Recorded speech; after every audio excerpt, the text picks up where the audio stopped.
You know what? Forget about it. What's going on, everyone? Welcome to Movie Emporium's movie review of course, Blink Twice, the newest and first film from director Zoë Kravitz. Okay, everyone, so we have Blink Twice, and Blink Twice is a movie that has a lot of twists and turns. I don't want to spoil too much, so I will get into a spoiler-free synopsis. This movie is about a couple young women who are played by Alia, Shawkat, and of course Naomi, Ackie. They play Jess and of course Frida, and they're two individuals that are struggling to get by, as most people in this world do, especially in the day of inflation. And one night they're at a party and they come across this guy named Slater King, who's played by Channie Tatum, who's this very debonair, very attractive, very, one of those people that you just kind of love to be around because he's so up and going and so on and so forth. But he's also a billionaire, so he has a lot of wealth. Well, he offers them to go to a island to basically spend some time just having fun, be on vacation. And that's when we come across people like Slater, we come across people like Haley Joel Osment's character, of course, Adria, Arjona, just all kinds of people, MacLachlan, Geena Davis, the list goes on and on of actors and actresses in this movie. But as this movie goes along, the veneer of the kind of what is happening, what this island represents, who these people are, slowly starts to kind of devolve into something that I won't spoil, but the surface level is definitely the beginning of something much more crazy and unnerving and uncomfortable. And where it eventually leads, that's for you to find out as you watch the movie. So Blink Twice is a movie that I honestly didn't know much about. I was not really hyped on. Sometimes you get movies that you just kind of go, okay, I guess that'll be a modest hit, or okay, that trailer doesn't look very good. And that's just kind of where I was leaning on Blink Twice, to be fairly honest. I know Zoë Kravitz has kind of come up into her own as a very intriguing actress. She is, of course, the daughter of Lenny Kravitz, but she has kind of developed her own kind of story with stuff like The Batman and Mad Max Fury Road, some of the other things she's doing. So her going into a directorial effort is something that most actors and actresses aspire to do because they have such creative ability in their minds and stuff like that. When this movie started to have its kind of test screenings, I started hearing some rumblings that this was probably one of the best movies of the year in some circles. I mean, you have to go in with a little bit of grain of salt because, I've heard movies that are great that you end up hating, Longlegs, for instance. But this is a movie that I was like, okay, I'll go see. I went to a press screening for it. I went to see it early, and it has a pretty good cast. I mean, I love Channing Tatum. He's had a pretty good year with Fly Me to the Moon, and of course, the spoiler alert, Deadpool and Wolverine. Simon Rex is having a pretty decent career. He has a new movie coming out with the guy he usually works with, Slater, Haley Joel Osment. It's a collection of Geena Davis. It's a collection of individuals that are pretty talented in their own right. But the really difficult thing about this movie, when I get to my honest review, is not to spoil anything, because if you even talk a little bit about the layers that this movie goes into, you start really spoiling the intrigue and the interest and the kind of the nuance of what's going on here. And you can kind of gather, if you see my tweet, what I thought about this movie. And so with that said, this is probably one of my favorite movies I've seen this year. It's probably one of the best suspense thriller / horror films I've seen since Get Out.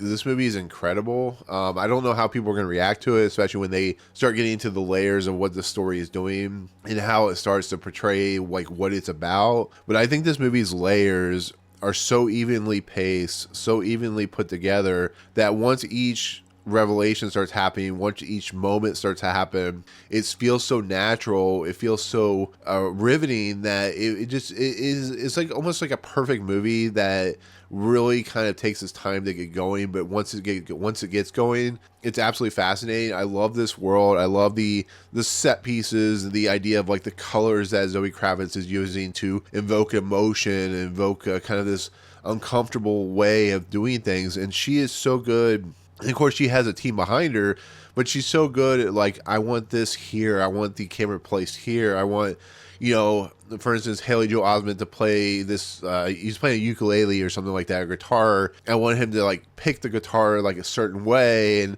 I want a Slater, who has the camera that you see in the poster, I want him to take pictures at a certain time to kind of invoke this feel. And it almost feels like she was telling the actors to do certain things that the other actors didn't realize what was going on. So like, for instance, like I said, with the ukulele, or the way Simon Rex cuts up food in this movie, there is places and things that this movie does that I was kind of like, this almost feels like Hitchcockian in a way, and she may have not been going for that route, you know, because it is co-written by Zoë Kravitz, but it has that level of tensity, it has that level of just kind of slow moving ideology, and like, for instance, like Geena Davis, when she pops up, she's constantly dropping stuff, and what does that mean, and why is everything red, and why is, like, you know, Channing Tatum's teeth look so white and so out of place, and why does MacLachlan just kind of show up every once in a while as a psychiatrist, that, you know, what is going on here? And you're so kind of, you're in the mood of like, this feels so awesome and so excellent when they're like just getting to the island. But when you see what Naomi, Ackie, and of course Alia Shawkat go through, and the other characters go through, and when the revelations start happening and the things start happening, it's quite impressive. It's a puzzle piece, and it's an onion that peels or kind of puts itself together slowly to the point where this is one of the most shocking movies I've seen this year, in quite a while, to be fairly honest. You know, it's a movie that really takes its time, and I think it's a complete winner of a movie. I think the only issue that I have with this movie, and this is even every movie, even if it's your top 10, is always going to have an issue, is I think there are some levels of obtusity, especially with like certain characters, that when the things start happening, you kind of go, okay, what exactly is she trying to say? Okay, like, it's too quick, but it's never fully a problem, to be fairly honest. I kind of just went with it, but it can be like an issue. It can confuse audiences. But once again, like Get Out, which is, I'm not saying this movie is Get Out, I'm just saying, like Get Out, once the pieces start putting themselves into place, once they start kind of fully putting themselves into the rhythm of what it's trying to do, I think it completely works. And I love like the set pieces, not really set pieces, but I love the design of this world, and how, you know, once again, it's just above surface, it's beautiful, and white dresses and drug use and everything you can imagine. Then the undersurface is like way, way more unnerving, like I said in my tweet. But I absolutely love this movie. I think this is, you know, a starring breakout role for Naomi Ackie, who of course had a small, decent part in The Rise of Skywalker. Alia Shawkat, of course, was in Arrested Development. You know, you have Simon Rex, once again, who's coming up in his own. Haley Joel Osment's kind of been doing his thing for a while. And, of course, you know, Kyle MacLachlan and Christian Slater. But there is one scene near the end of this movie with Channing Tatum that completely just blew me away. It's similar to a scene that was in Pearl, where Channing Tatum just kind of, Zoë Kravitz just leans on Channing Tatum's character, and it's so riveting to watch how Channing Tatum just kind of envelops himself into this moment, this monologue, and just kind of how he plays it. It's perfect. It really is. I think Channing Tatum is an actor that is kind of undervalued a lot of times, and I think he's starting to show that he can go from like Gambit or Fly Me to the Moon, but he can do something really interesting with the character within this movie. So I really love what this movie is doing. I know I've been talking for a while, but I really, really love this movie. Like, it's definitely a top 10 movie for me of the year. It's a movie that completely caught me off guard. I was not expecting anything out of this movie, but I love movies that kind of subvert expectations. I love movies that are willing to push the boundaries of stuff that may be uncomfortable for people. And I just love this movie in general. I think Zoë Kravitz, if she can keep this pace up, can be a really big talent, like a Greta Gerwig or something like that, in this world that just is fascinating. Like I said, Jordan Peele kind of started this revolution of just really interesting, thought-provoking horror films, and then Zoë Kravitz does this, and I completely just, to my core, love this film. So this might be my number one at this point for the year. I don't know, but